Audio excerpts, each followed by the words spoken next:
নমস্কার, গল্প সমগ্র চ্যানেলে আজ কি আপনাদের কাছে নিবেদন দুর্বা বাগজির লেখা অহল্যা মঞ্জিলের সেই রাত।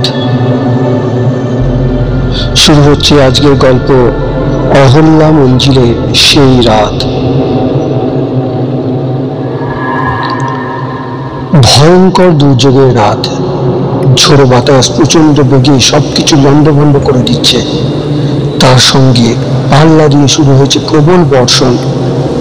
মুহুর্মুহু বিদ্যুতের আলো আর বজ্রের কড়কড় করাত শব্দ কানে তালা ধরিয়ে দেয়।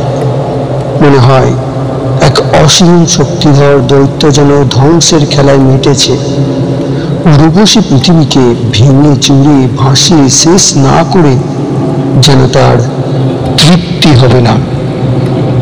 এইরকম ভয়ঙ্কর দুর্যোগের মাথায় নিয়ে একরকম মৃত্যুর সঙ্গে লড়াই করতে করতে জনমানবহীন সড়ক পথ ধরে চলেছে একটি মারুতি সুজুকি। বাংলার বিখ্যাত তরুণ সঙ্গীত শিল্পী অনুরাগ ভট্টাচার্য গাড়ি চালাতে চালাতে ভাবছিল, হৃদয়পুর গ্রাম আর কত দূর কে জানে। ডাকবাংলোর চৌকিদার বলেছিল গাড়িতে 15-20 মিনিটের মধ্যে গ্রামে পৌঁছে যাবেন, আর সেখানে গেলে কোনো না কোনো বাড়িতে ঠিক আশ্রয় মিলবে। কোনো মতেই ডাকবাংলোতে আশ্রয় না পেয়ে সেই ভরসাতেই এদিকে আসা অনুরাগের। কিন্তু প্রায় আধ ঘন্টা হতে চলল, কোনো ঘর বাড়ি তো নজরে এলোই না। তবে কি পথ ভুল করলো? হতেই পারে। যা দুর্যোগ চলছে, ঝড়ের সঙ্গে লড়াই করে হৃদয়পুর গ্রামে এসে পৌঁছাতে পারবে কি? আর যদি পৌঁছাতেও পারে, কেউ কি দুর্যোগে রাতে তাকে আশ্রয় দেবে? বোধ হয় না। তবুও চেষ্টা একবার করতেই হবে, না হলে এই সময় সে যাবে কোথায়? নিজের ওপরই রাগ হচ্ছে অনুরাগের। কি দরকার ছিল ডাকবাংলোয় রিজার্ভেশন না করে হঠাৎ ঝোঁকের মাথায় একা একা বেড়াতে চলে আসবার? এখন বেড়ানোর দূর, একটা রাতের মতো মাথা গোজার জায়গা জোগাড় করতে পারলে নিশ্চিন্ত হওয়া যায়। হঠাৎ প্রচন্ড শব্দ, কাছে কোথাও বাজ পড়ল। চমকে উঠে স্টিয়ারিং থেকে হাত খসে পড়ে অনুরাগের। অবশ্য কোনো অঘটন ঘটবার আগেই কোনো রকমের ব্রেক কষে গাড়ি থামিয়ে দেয়। থরথর করে ওরা সারা শরীর কাঁপছে। বেশ কিছুক্ষণ স্টিয়ারিংয়ের মাথা লাগিয়ে চুপচাপ বসে রইল অনুরাগ। শরীরের কাঁপুনি কমে এলে সে বাইরে তাকায়। উফ, কি অন্ধকার! তার উপরে এমন সৃষ্টি ছাড়া বৃষ্টি। না, গাড়ি চালিয়ে আর কোনো লাভ নেই। নিশ্চয়ই সে পথ ভুল করে অন্য কোথাও চলে এসেছে। অতএব গাড়ির ভেতরেই রাতটা কাটানো ছাড়া কোনো উপায় নেই। গাড়ির চারপাশে কাঁচ তোলাই ছিল, তবুও পিছনের দরজার কাঁচ পরীক্ষা করতে গিয়ে চমকে উঠল অনুরাগ। বিদ্যুতের আলোয় চুকিতে দেখা গেল গাড়ির থেকে কিছু দূরে একটা বড় বাড়ি। প্রথমটা মনে হয়েছিল চোখের ভুল, কিন্তু পরপর 3-4 বার বিদ্যুতের আলোয় বাড়িটা ভালো করে দেখবার পর কিছুটা নিশ্চিন্ত হয় অনুরাগ। যাক বাবা, রাতটা তাহলে আর গাড়িতে কাটাতে হবে না। গাড়িটাকে সাবধানে পিছিয়ে নিয়ে বড় বাড়িটার সামনে এনে দাঁড় করালো অনুরাগ। গাড়ি থেকে নামার সঙ্গে সঙ্গে ভিজে একসা। তবুও সেই বৃষ্টি মাথায় করে টর্চ আর ছোট ব্যাগটা নিয়ে গাড়ির দরজা লক করে বাড়ির সদর দরজার সামনে এসে দাঁড়ালো অনুরাগ। বিশাল আকারের সিংহ দরজার দুপাশে দুটো পাথরের সিংহ থাবা উঁচিয়ে বসে রয়েছে। সিংহ দরজার পর অনেকটা জায়গা জুড়ে ফল ফুল বাগান। বাগানের পর বিশাল প্রসাদ তুল্য বাড়িটা অন্ধকারে যতটা পারা যায় দেখবার চেষ্টা করলো অনুরাগ।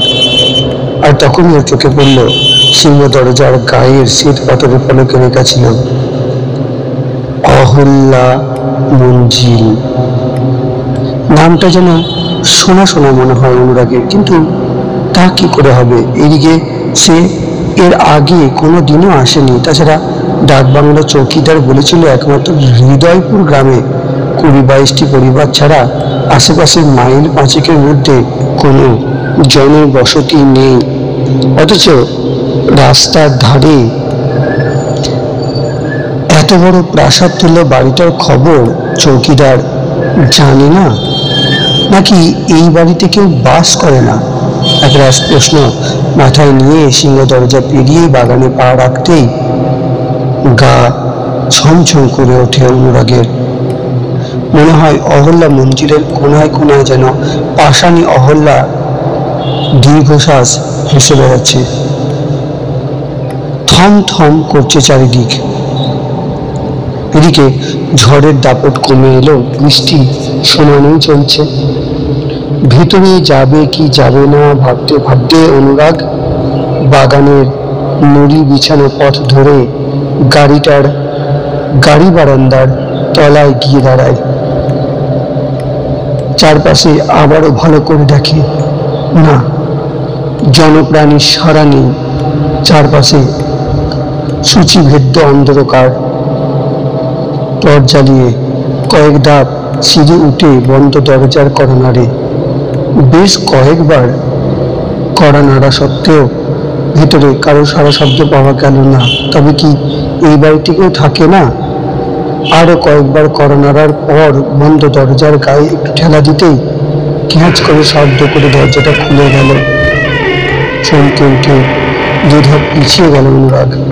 খোলা দরজার ঠিক সামনেই আবার মস্তক মুড়ি দেওয়া এক বৃদ্ধ দাঁড়িয়ে আছেন। বৃদ্ধর হাতে একটা লণ্ঠন। অনুরাগকে দেখে বৃদ্ধ কপ জমা গলায় বলে ওঠেন, আপনি? অনুরাগ বৃদ্ধকে তার বিপদের কথা খুলে বলে। বৃদ্ধ নীরবে সব কথা শুনে যান। কথা শেষে অনুরাগ বলে, আজকে রাতটা যদি এখানে থাকতে দিন খুব উপকার হয়। অনুরাগের কথা শুনেও বৃদ্ধ নীরব দাঁড়িয়ে থাকেন, কোনো কথা বলেন না। বৃদ্ধকে ওভাবে চুপ করে দাঁড়িয়ে থাকতে দেখে অনুরাগ বেশ ঘাবড়ে যায়। চারপাশে কেমন যেন একটা দম বন্ধ করা পরিবেশ। বাইরে এত হাওয়ার মাতামাতি, কিন্তু এখানে এক ফোঁটা হাওয়ার যেন প্রবেশ নিষেধ। বৃদ্ধের হাতের লণ্ঠনটা চিমনিতে এত কালি যে তা ভেদ করে সামান্য যেটুকু আলো বাইরে বার হতে পারছে, তাতে আলো হাওয়া তো দূরের কথা, অন্ধকারে যেন আরো ঘনীভূত হয়েছে। অনুরাগ একবার ভাবে ফিরে গিয়ে গাড়িতেই রাতটা কাটানো যাক। আবার ভাবে যখন এসেই পড়েছে তখন আর একবার না হয় চেষ্টা করা যাক। হয়তো বৃদ্ধ কানে ঠিক মতো শুনতে পান না। এবার বেশ উঁচু গলায় বৃদ্ধকে বলে, এখানে আজকের একটা থাকা যাবে? বৃদ্ধ মাথা নেড়ে খড়খড়ে গলায় বলেন, না। তাহলে আমি কি ফিরে যাব? এখানে বাইরে কোনো লোক থাকলে অহল্যাবাইয়ের অসুবিধা হয়।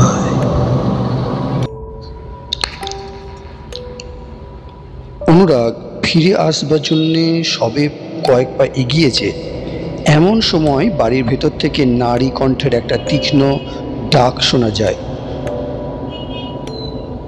বসির মেয়ে। ডাক শুনে বৃদ্ধ তাড়া খাওয়া জন্তুর মতো ছুটে ভেতরে চলে যান। পরক্ষণেই ফিরে এসে বলেন, আসুন, ভেতরে আসুন। বশির মিয়ার সঙ্গে ভেতরে প্রবেশ করে কেমন যেন গা ভারী হয়ে আসে অনুরাগের। সুন্দর করে সাজানো প্রকাণ্ড হলঘরের ভিতর দিয়ে শ্বেত পাথরের চওড়া সিঁড়ি দোতলায় উঠে গেছে। বশির মিয়াকে অনুসরণ করে দোতলার সিঁড়িতে পা রাখবার আগেই হলঘরের ডান দিকটা একটা ঘর থেকে চমকালো সালোয়ার কুর্তা পরা একজন মহিলা ও এক ভদ্রলোক অনুরাগের সামনে এসে দাঁড়ান। মহিলার সাজসজ্জা ও অলংকারের জৌলুস দেখে অনুরাগ বুঝতে পারে উনি এই বাড়ির মালকিন। তাই কোনো প্রশ্ন করার আগেই নিজের বিপদের কথা বলে। ভদ্রমহিলা ও ভদ্রলোক নীরবে সব কথা শোনেন। তারপর ভদ্রমহিলা বলেন, আপনি আমাদের বাড়িতে এসেছেন, সেজন্য আমরা আনন্দিত। তবে এত রাত্রে হঠাৎ করে আপনি এসেছেন, তাই অতিথির যোগ্য সেবা হয়তো আমরা করতে পারবো না। না না না না না, এসব আপনি কি বলছেন? এই রকম দুর্যোগের রাতে আপনারা যে আমাকে আশ্রয় দিয়েছেন তাই যথেষ্ট। আপনি কিছু খাবেন? না না, আমি ডাক বাংলোর চৌকিদারকে টাকা দিয়ে কিছু খাবার আনিয়ে খেয়েই বেরিয়েছি। এখন একটু ঘুমোতে পারলেই হয়। ঠিক আছে, বসির, ওকে উপরে নিয়ে যাও। আপনার কোনো কিছু দরকার পড়লে বসিরকে ডাকবেন। আমি তাহলে উপরে যাচ্ছি। শুভরাত্রি। মহিলাটি প্রত্যুত্তরে শুভরাত্রি বললেও তার সঙ্গের ভদ্রলোক কোনো কথা না বলে নিঃশব্দে হাসলেন। ভদ্রলোকের মুখের হাসি দেখে আবার চমকে উঠল অনুরাগ। মেরুদণ্ড বেয়ে যেন একটা ঠান্ডা স্রোত নেমে গেল। ভদ্রলোকের সাদা ঝকঝকে দাঁতের পাটির ভেতর থেকে দুটো বড় বড় দাঁত দেখা গেল। অবশ্য সেটা অনুরাগ মাত্র এক ঝলকই দেখতে পেল। এই বিষয়ে বেশি কিছু চিন্তা করবার আগেই পেছন থেকে বসির ডাকলেন, আসুন। মোহগ্রস্তের মতো বসির মিয়ার পিছন পিছন উপরে উঠে গেল অনুরাগ। দোতলার সিঁড়ির মুখ থেকে দুটো বারান্দা উত্তর ও দক্ষিণ দুই দিকে চলে গেছে।